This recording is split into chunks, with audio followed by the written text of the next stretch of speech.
It's Friday, July 11th. I'm Adam Walsh, and this is The Signal. And we are coming to you live from Bell Island, folks. We're talking all things community today. We're going to talk about the past, the heritage, everything now happening on and around Bell Island. And we're going to talk about the road ahead. Here we are at the community museum. So we're going to start off as there's folks coming in to tour the museum. It's an active environment, so you're going to hear some hellos there. Going to bring the mayor over to talk. But I'm Adam Walsh, folks, and thanks for tuning in here. Mr. Mayor, come on over. Mayor Philip Tobin, we're kicking off with you. I know you're really, really busy, sir, so thank you for taking time. No there's a few things I want to get to for this discussion because, yes, like today, like I just mentioned, we're talking about Wabana, we're talking about Bell Island. There's a lot to talk about for this community, but there is a big issue going on right now today. I noticed it on the way over, right? The ferry's on a load and go basis across the Tickle. Talk to me about where things are at right now. Yeah, right now in the community, it's a bit troubling and concerning. We have one vessel on the Tickle, that's the MV Flanders. Like I said, it's taken half the capacity right now because of ongoing work with the lifeboats. So that's a real setback for us here because this time of year is our peak season and we're trying to get as many workers and tourism industry back and forth, and it's playing a big factor in everything here that's going on Bellon. We're going into day 5. The Beaumont Hamel is out of service. We've had issues with that. The divers started yesterday on day 4 to go down underneath, and they're down under the water again today, looking at repairs. But we still have no given time frame or guarantee on when exactly the Beaumont Hamel will return to service. So what have these days been like for you as mayor? Because I'm sure your phone must be ringing constantly. It's been a busy week, no doubt. A lot of phone calls, a lot of emails and meetings back and forth.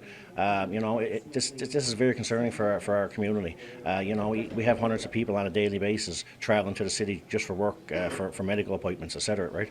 And they're not being able to get to work. They're missing work. They're missing time off work. They're losing their wages. We have people who are having to cancel appointments because they can't get the medical treatments.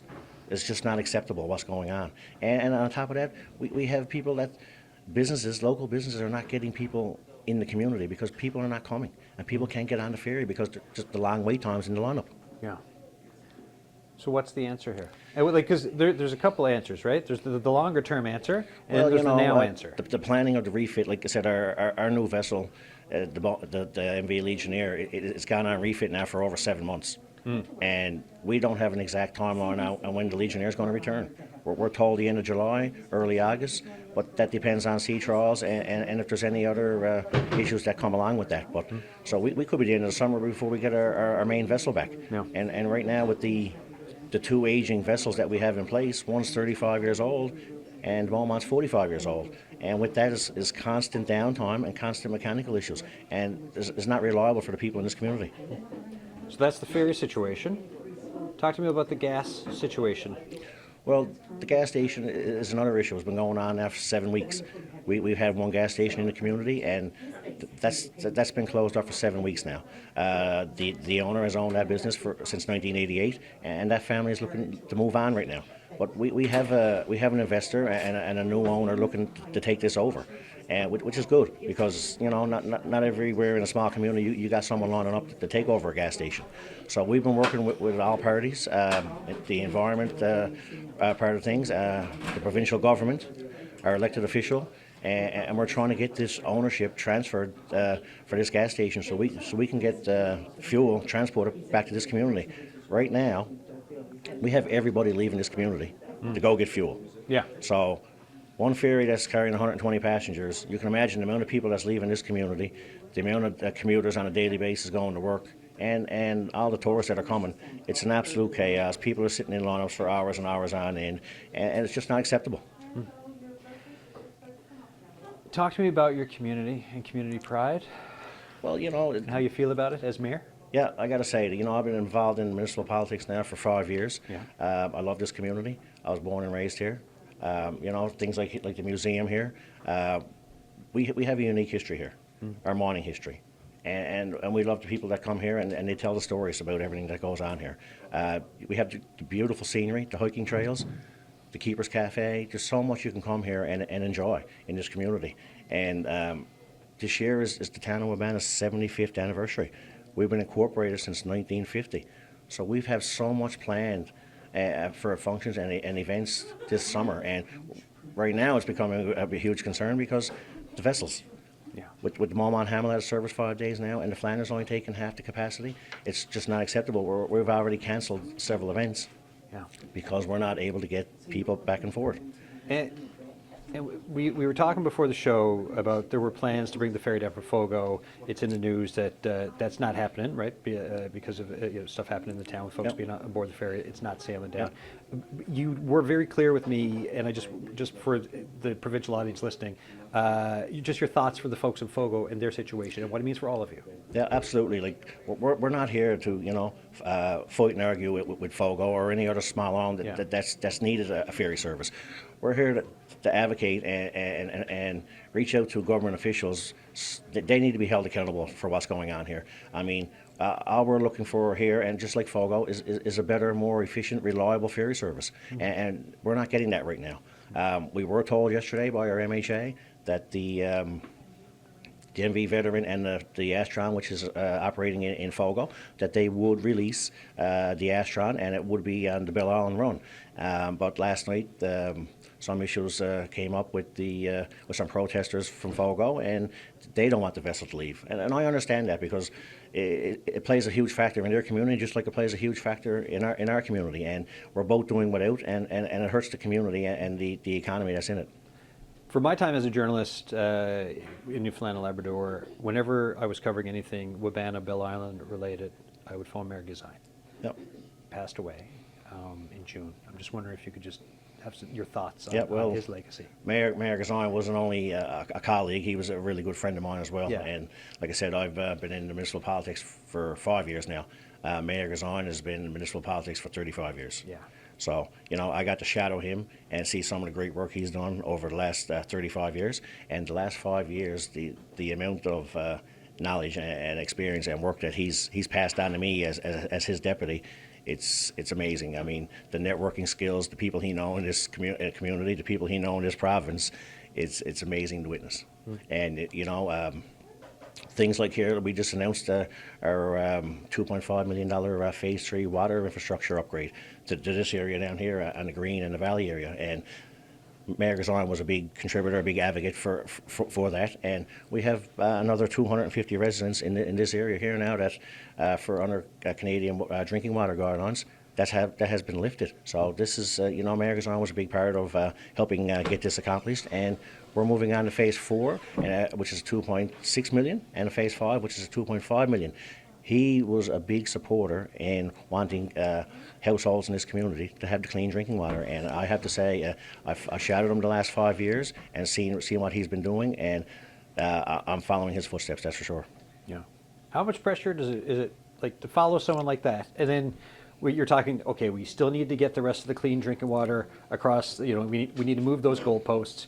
We've got this ferry situation, we've got this gas station situation, then plus all the other stuff as mayor of Absolutely. Of a small town. It's he always said to me, he said, it's a 24/7 job, and sometimes you might not have all the answers, but you can always find out the answer and get back to somebody with an answer, and that's what I've been doing.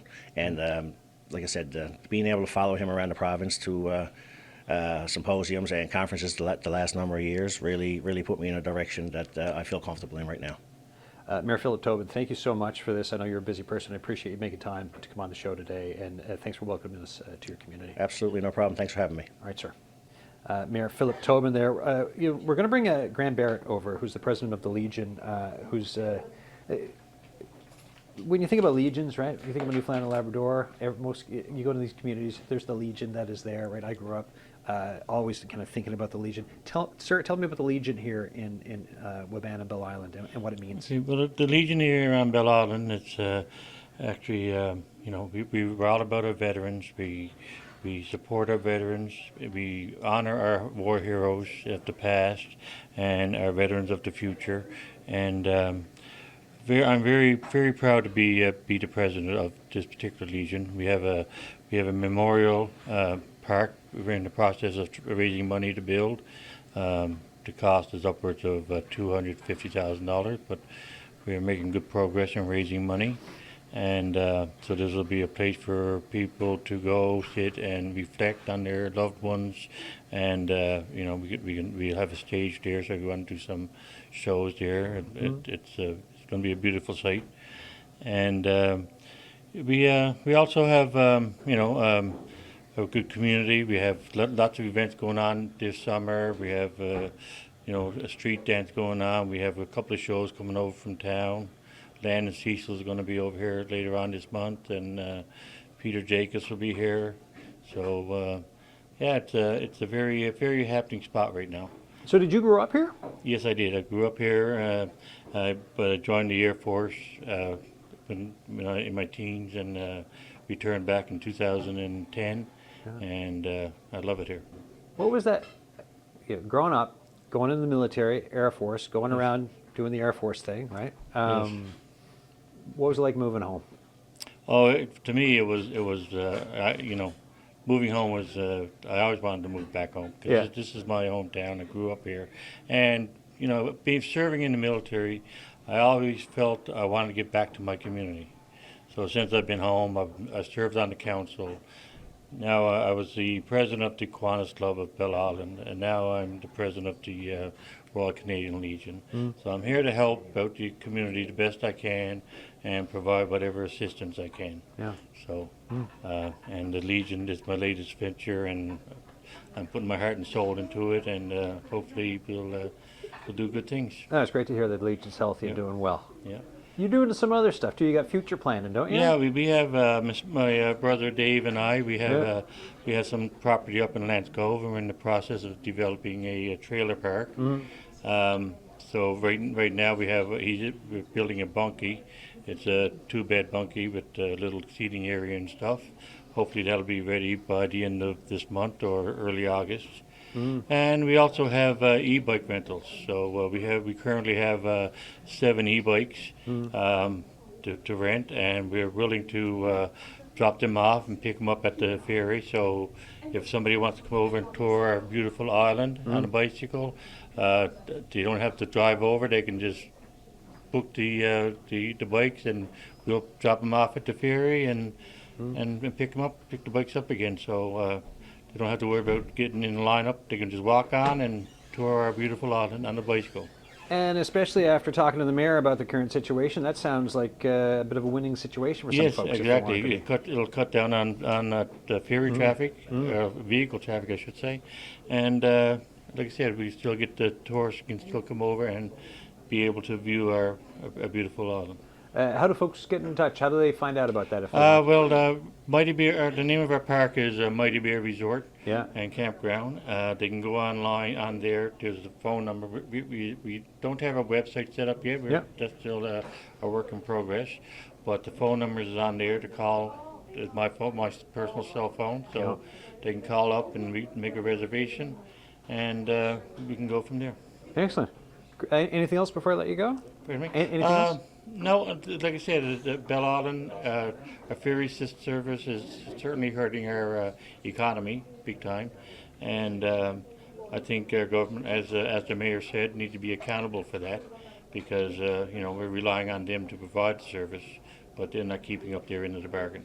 So you want to see some real, especially someone who's like developing what you're developing, Exactly. right? And talking about a healthy Legion and talking about a community, you're calling for the government to do more around the ferry service. Yes. Okay. Excellent. Okay. Thanks for this. Thanks for the chat. Nice Thank meeting you very you. much. Thank Appreciate you. it.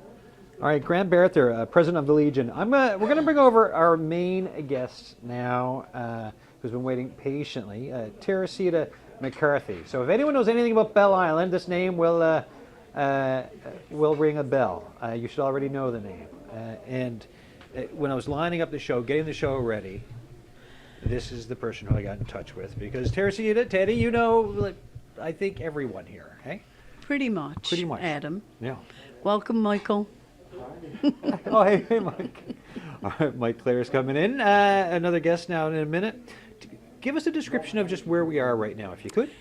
So you are currently at the number 2 Mine Tour and Museum on beautiful Belle Island, the gem in the middle of Conception Bay, Newfoundland, Labrador, Canada. What's your history with this place? I'm a founding member. So in 1994, Yeah. I was getting my hair done at Marilyn's. Personal touch. So let's give her a little plug.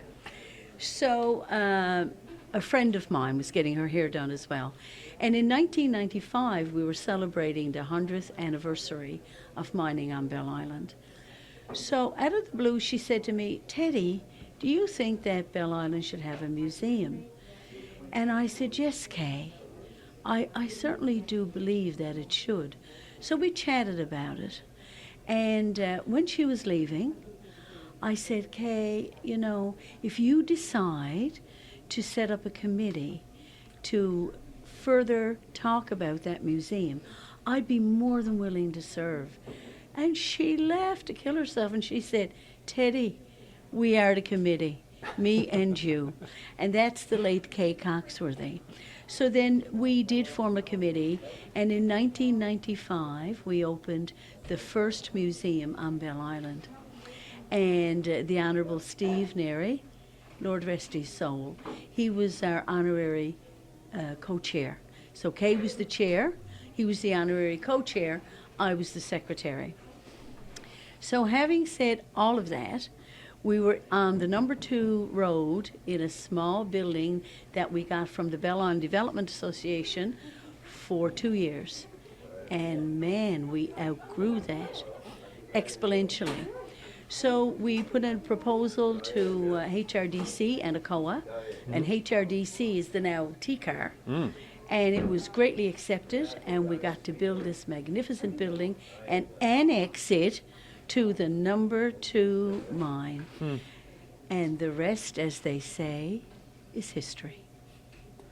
Your family, when you were growing up, what did your parents do?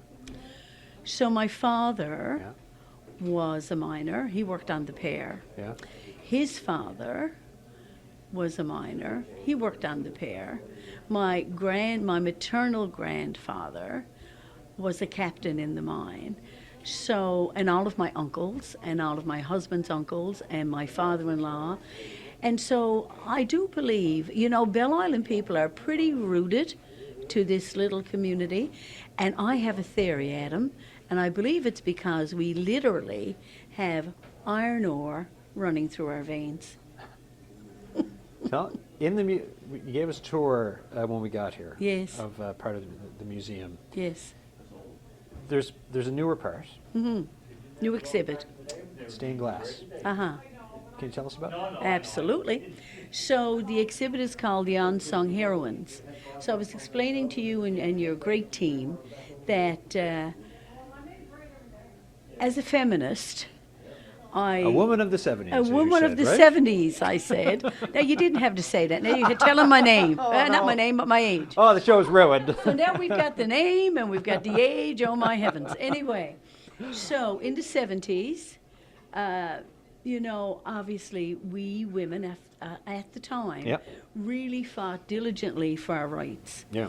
And the longer I was executive director here, the more I began to understand that the mine and the mine tour and the museum were strictly bowing up, celebrating, congratulating men. Should they have been? Of course, they were the miners. But there was a group of individuals who were supporting them who were totally left out. And they were the grandmothers, the great-grandmothers, the sisters, the wives. And I felt that that should change. So I contacted Pam King. And Pam King owns the Bell Island Stained Glass Company. And she's done a Harry Hibbs stained glass for us too. And it's just right there, just behind our good Haley. So, so anyway, so I said to Pam, you know, we need to get something done for the women. Okay, Teddy, she said, so she came down. And we talked about it. And we talked about the fact that the women worked in the garden. They tended the livestock. They looked after the garden. When they hung out the clothes, it was on the clothesline in the garden. No dryers then.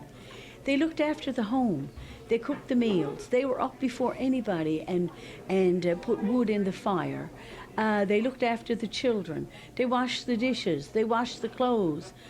You know, all things home were the responsibility of the women. Then, the final stained glass window is heartbreaking. It's called the whistle. So the whistle blew at 8 a.m., 4 p.m., 12, midnight for the morning shift, the evening shift, and as my father would call it, the graveyard shift. So when the whistle blew, you knew the men were going down into the mine. So the story about the whistle is there's a widow who has lost her husband, and she has 6 small children that she has to feed. And she's feeding them on what's called the widow's mite. So that's a small pension received from the mining company. And they're starving to death. She can't make ends meet. So what does she do? As a woman, she goes to the manager. That was a bold move, Adam. Yeah. So she went to the manager and she said, I can't feed my children on that money. You need to help me.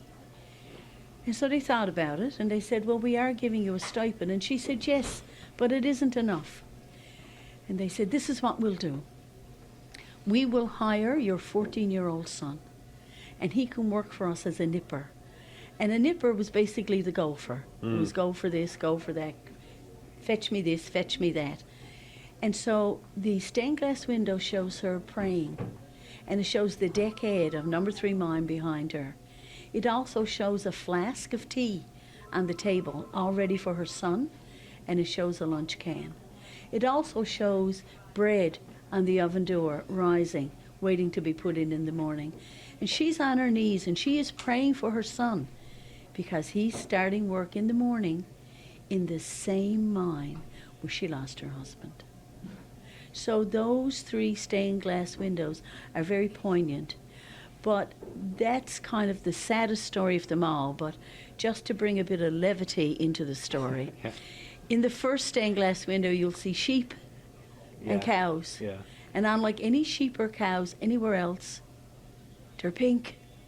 And they're pink because on Belle Island, everything that was white was pink because of the iron ore dust. So if you put Long John underwear out and they were white, when you bought them in, they were pink. Your pussycat that came in, if it was white, it was pink. Your puppy dog was pink. So were the sheep and the cows. So that's the reason why she put pink in the stained glass. It's an incredible, incredible, incredible work of art, along with being an incredible exhibit. The whole space is beautiful. The history, the Second World War history, the mining history, the famous photographs that you've got. It Karsh. is, yes, quite Karsh Gallery. quite the room to explore and just let it all sink in with for the Yes. history of here. Absolutely. So when we look at now, this community right now, what are your thoughts on where things are at with Wibana and Belle Island in 2025? So I don't mean to hijack your interview, No, do whatever you want. You're in charge. but there's a little something else I'd like to add. Yes, yeah, sure. So this May, Yeah, we found out that there were renovations to do in our mine. yeah. So I need to let your listeners know that we are doing things differently. So the mine tours are virtual. So Yep. I need to explain that. So when you come in, you'll meet our wonderful customer service representatives, and they'll say to you, welcome, letting you know that the mine tour is virtual. So what happens is you're paired then with a wonderful tour guide, and we have 5 of the very best. We're not a 5-star facility by accident. So you're paired with one of our tour guides, and they will, first of all, give you a 10-minute tour, 10 to 15-minute tour of our exhibit space that you just coined as being exceptional. Yeah. My words, but that's what you meant. I think it was what I meant, Teresita. Thank you. Secondly, that same tour guide will take you to the lower level. Yeah. Now, us Newfoundlanders would say they're taking you in the basement. Yeah. And they are. But we got to be a bit grand, so we're taking you to the lower level. So at the lower level, you are given the exact same tour that you would have been given last year in the mine. The only difference is we can't go in. So how does it look? So we employed Clark Media, and they came in and they went with our tour guide Brian Hickey, Yeah. and Brian basically walked Brad Clark through the tour. So every time Brian would stop doing the original tour, they stopped. And then they continued on and went right to the end. So what happens is our visitors now sit in the lower level, and Brian or Fox or Heather or Geraldine or Bernie will take them through the same tour that they did in 2024, but it's done with the assistance of the video that was done by Clark Media. And as our beautiful Haley tells us, our summer customer experience specialist, right there, who was just right there. Yeah, I think she's getting back in the gift shop. She's multifaceted. So as she would tell you, you won't get cold and you won't get tired, but you'll get all the same information, you'll get the same stories, and you'll have an opportunity to ask our tour guides questions. Yeah, and they're amazing. I was chatting with a bunch of them, right? Yeah. 3 or 4. So that's 45 minutes. Yeah. Then you leave that space and they walk you down to the culvert, right to the head of the mine. And you get an opportunity then, Adam, to look at the beautiful expanse of number 2 mine that, please the good Lord in heaven, next year in 2026 we'll be down to walk through again.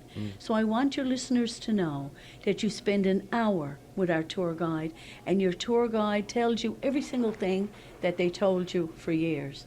The only difference is, to quote Haley, you won't get cold and you won't get tired and you won't have to wear a hard hat. There you So go. thank you for that. You're welcome. No, I am glad you brought it up. It's important to get it out. It is. Last question for you before, because we got other folks as well that we'll get in. 2025, this community right now, what, like, for someone who taught for how many years? 33 years, I think it was. 33 years, You know, you yeah. taught anyone here. You've A been few people. right? 1 or 2. Yeah.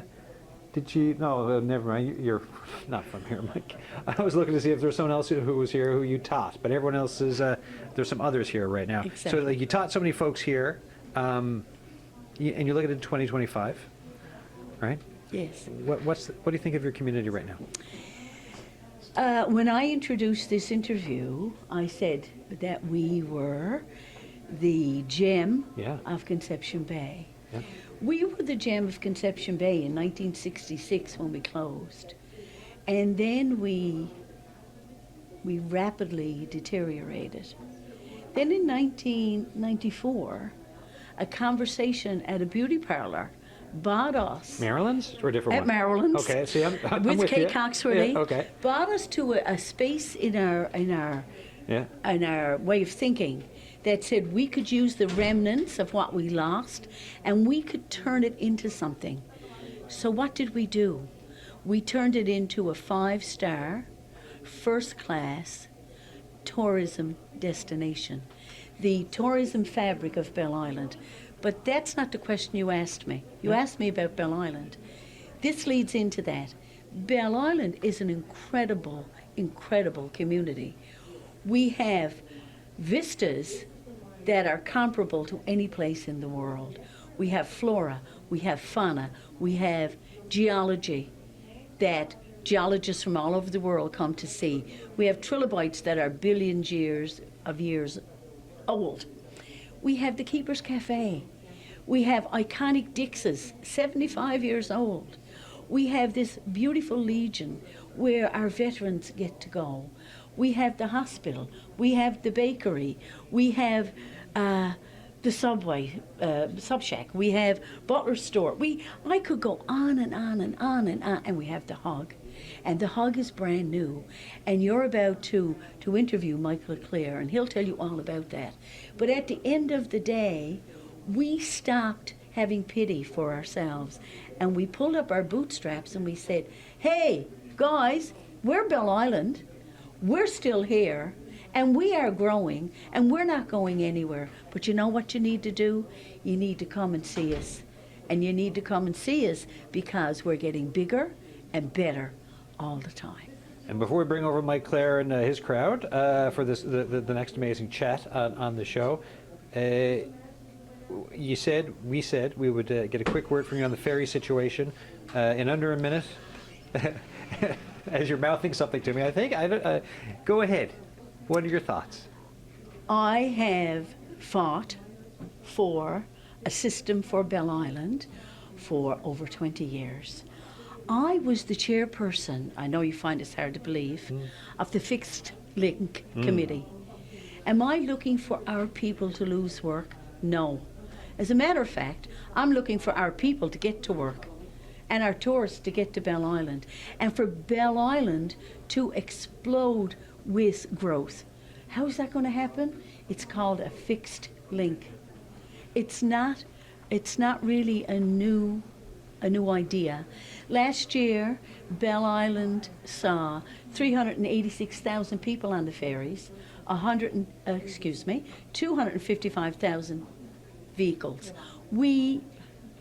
We basically rival Marine Atlantic. If we had a fixed link, this place would explode. And you might say, why would government do that? Government doesn't have to do that. When I bought my home, I got a mortgage. You can get a mortgage for a fixed link. It's happened in Nova Scotia. Put a toll on it. Within 10 years, it'll probably be paid off. Maybe 15. Then guess what happens? Then government has that money coming into their coffers. It's not earth-shattering news, and it's not a new idea, but it is an idea whose time has come. Thank you for letting me say that. Teddy, thank you so much. Tercy McCarthy, thank you very much. Folks, this is The Signal. I'm Adam Walsh. We're at the Community Museum on Bell Island in Wabana. We're going to bring Mike Clare over now as we set up the microphone. As we do that, as Arlette helps with that, I'm gonna poke my head around the corner here.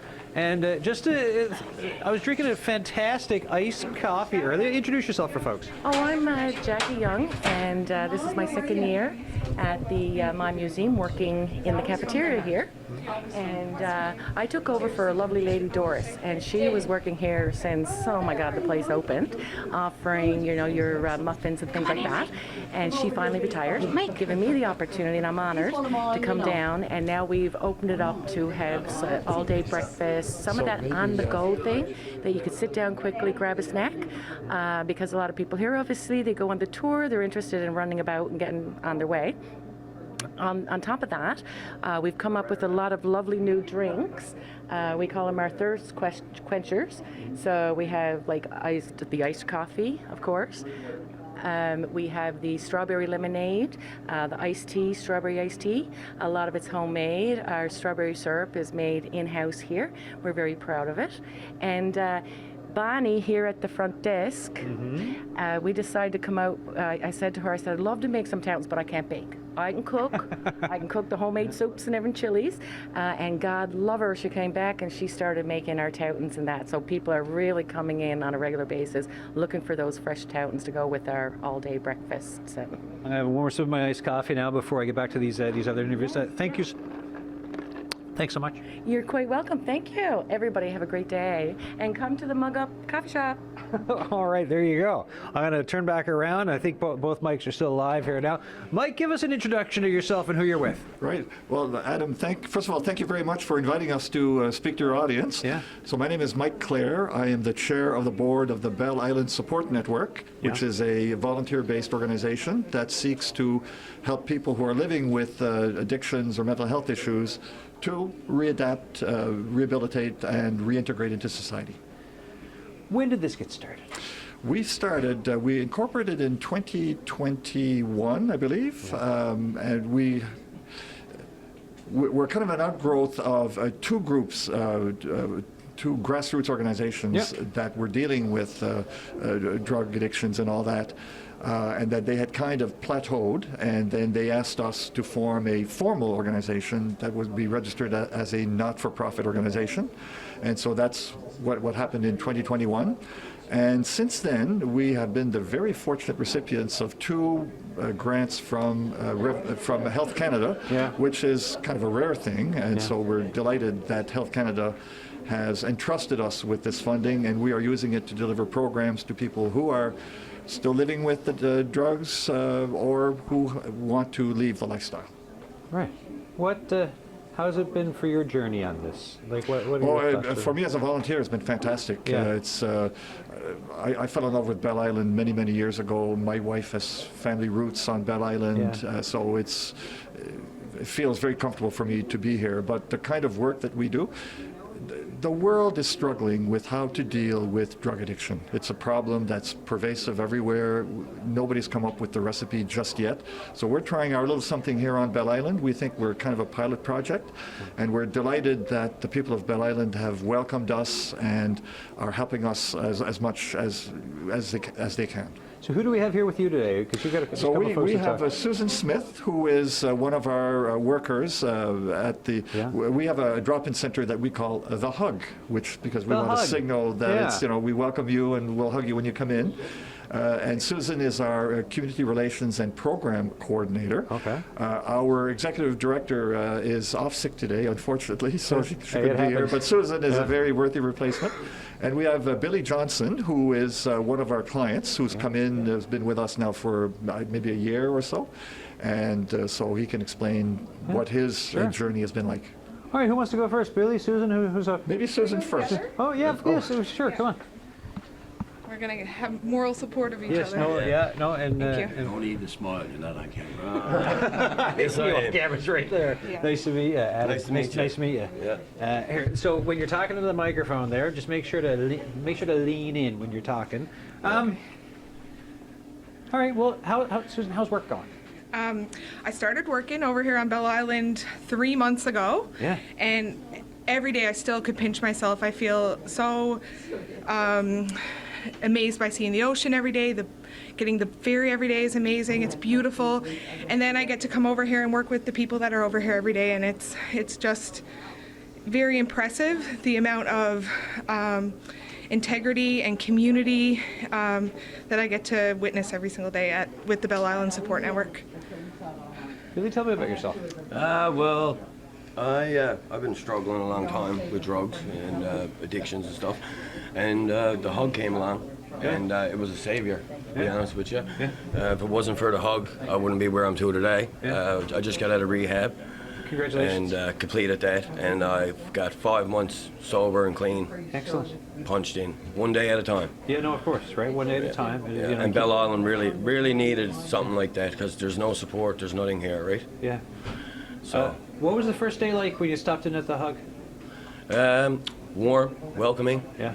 yeah, welcome with open arms, make you feel like you're wanted, like it's almost like you're with someone that's like you, Yeah. right? Yeah. Like, because a lot of times people talk about like this peer-to-peer thing, right? How it's important for people. And it works, Yeah. it truly works. Why does it work? I guess because you're dealing with someone that's dealt with similar things that you have, and they know the struggle, so it's easier for them, for us to understand each other, knowing that we've been through the same situation, right? Yeah. So then, did you grow up here?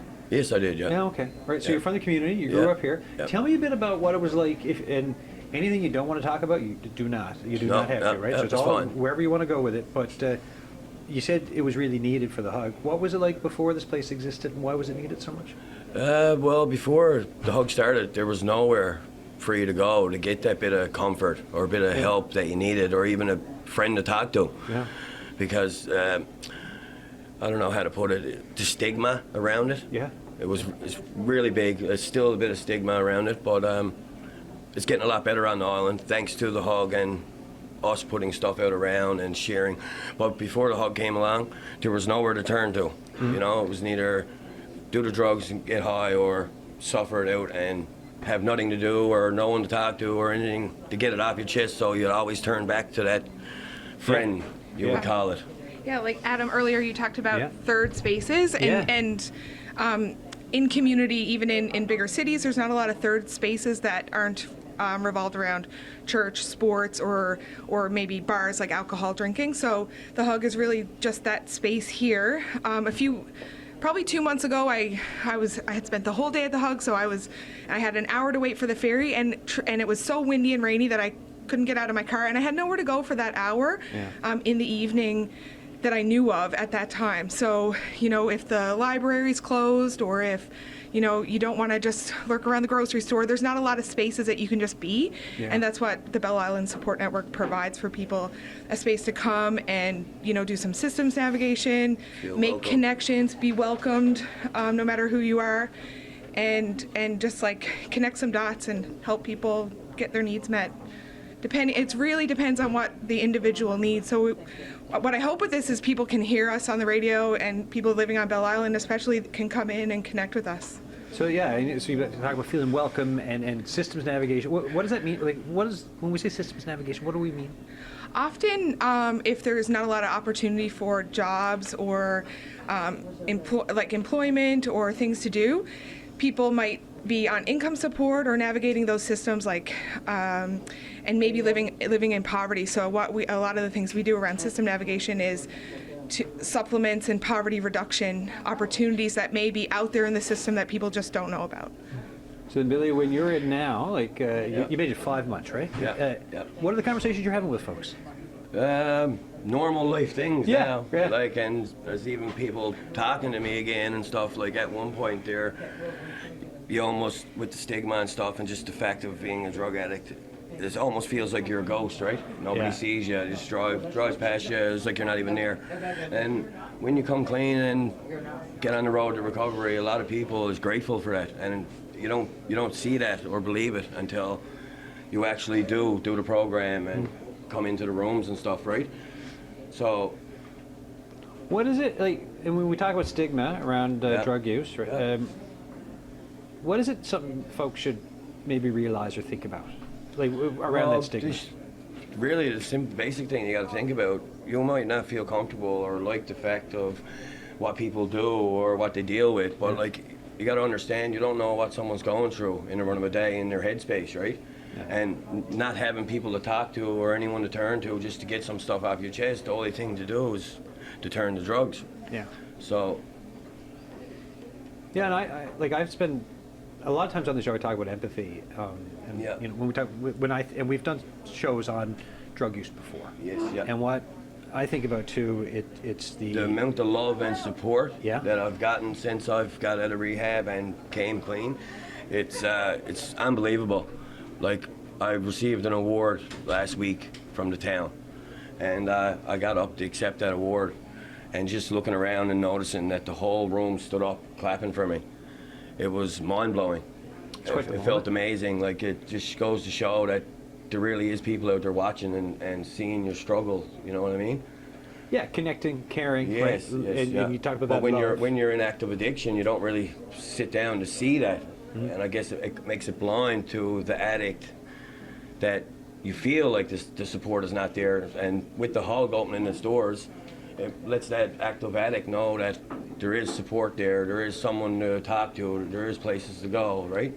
And do you think there's also a bit for folks to, or perhaps maybe on whether it's on the stigma side, the judgmental side, when they're clapping for you, to remember that on everyone else's journey. Yes, yeah. Right? You know, and how it's like the person, the human factor in all of us. Yeah, well, like everybody's rooting for you, no matter what, right? You might think it, but addiction is a hard thing to overcome and overbeat, right? But just knowing that we're out there to help you, and there's people out there that want to help, you know, not help because they got to, they truly want to help.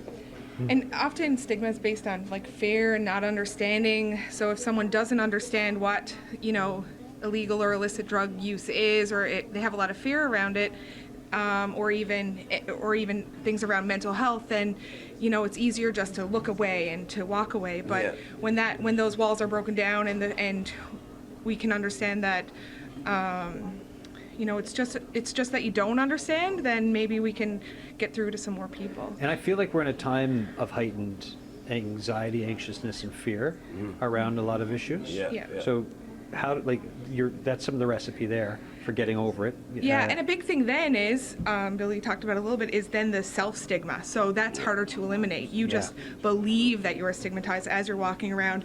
Someone may or may not be looking away from you, but it still feels that way. Yes. So that's a really important thing for us to, as people come to the hug, we welcome them in, we talk to them and work with them depending on whatever their needs might be, right? Yeah, if we can help their needs, we will do it Yeah. Yeah. and try our best to help in whatever way we can. Yeah. How much work do you think is left to do for Belle Island Lots. for help? Yeah. Lots. Yeah. Lots. And what I can see now, since I've been here for the last few months, we have such amazing support from, the last person you interviewed, she mentioned the hug. The mayor is really, really supportive of us. It's really been an amazing, important journey Yeah, for us. community Yes, buy-in. Yeah. Right. Massively Yeah. important. And that's what we need, though, right? We need members of the community and stuff to join in with the hug.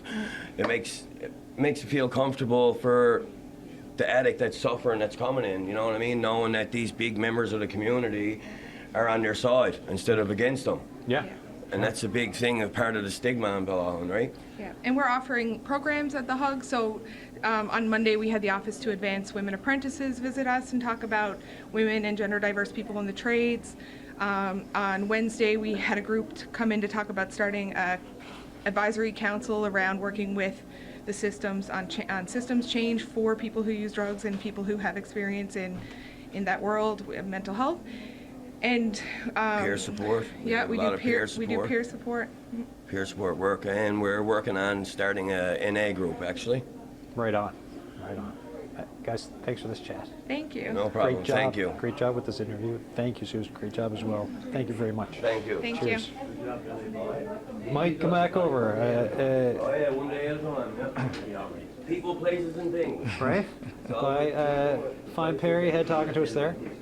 We got fantastic staff and Yeah. fantastic clients who also contribute to the ongoing operations of the place. So it's got a very homey atmosphere, and as Billy said, it is a very comfortable and welcoming place. So we're delighted with how it's going. Yeah. And did we mention what is it? Is it the community award? Because there's a few Yes. awards, right? So what was it for Yeah, 2025? so the town of Wabana Yeah. graciously offered us the Nonprofit of the Year award, which we were delighted to receive because we're only new, and Yeah. so it's nice to have reflected back to you that the community thinks you're doing good work. Yeah. Like hearing about community buy-in, hearing that, and then I think about some other conversations I can have in other parts of the province. What's a message for other towns, communities, whether it's St. John's or metro area or others? Yeah. Just for looking at Yeah. what's happening here. Is there a message that you think? I think the message is that people who are living with an addiction or a mental health issue feel isolated very much, and I think it's up to the rest of society to extend a hand. I think it's as simple as that. Ostracizing them doesn't do anything. It doesn't make anybody feel good. I think it's those that have the resources and the ability should reach out to those people who need it. Yeah. Thanks for coming over for this today. Thanks for the introductions there. I appreciate the chat. Well, Adam, it's me who thanks you. Thank you very much for inviting us to take part in your program. Thank you. Cheers. All right, folks, Mike Clare there. Let's bring Teddy back in. Terry McCarthy, folks, who has helped me line up the show. We were talking about the community. We talked about the history of the community, and there's been so much to talk about. How you doing? Grand. You're standing between me and my accountants. Is that what I've been smelling this whole That's time? what we're You guys having. been cooking. Bonnie's Excellent. accountants. Bonnie's accountants. So our customer specialist, our customer services specialist is the bread maker. Right. And our wonderful proprietor of the Mug Up Coffee Shop is our Towton maker. And what a team they make, Adam. So good. Yeah. We have a couple minutes left, and I know you've got stories galore. Can you, when we were on the museum to bookend things in a way, we looked at some of the World War II Yes. side of things, on the Yes. German side of it. Can you tell me that story? About the lady who bought Yeah. the, yeah. So probably 15 years ago now. This is a very long story. It goes back to Rick Stanley. When we say long, like we're thinking 3.5 minutes. Can we? So you want the Reader's Digest version? Yes, please, yeah. Coles Notes. I mean, Coles the full Notes. version, just the province won't be able to hear it. But There yes, you go. the Coles Notes. So anyway, Rick Stanley was responsible, really, for bringing those artifacts to us via a trip he made to Europe, and he met a gentleman by the name of Barry Collins, and his wife Marita was the daughter of Captain Ralph Rugeberg, who was captaining the submarine 513 that sank the Saginaga and the Lord Strathcona. So she came to us with this memorabilia that she found in her father's home after he passed that she did not know existed. And I have to say, she came to us in fear and trembling, Adam, because... That's such a big thing. Yeah, because she felt so bad about what had happened. But, you know, I was president of the board at the time, and I said to her, Marita, my grandfather was one of the first 500. He did his job.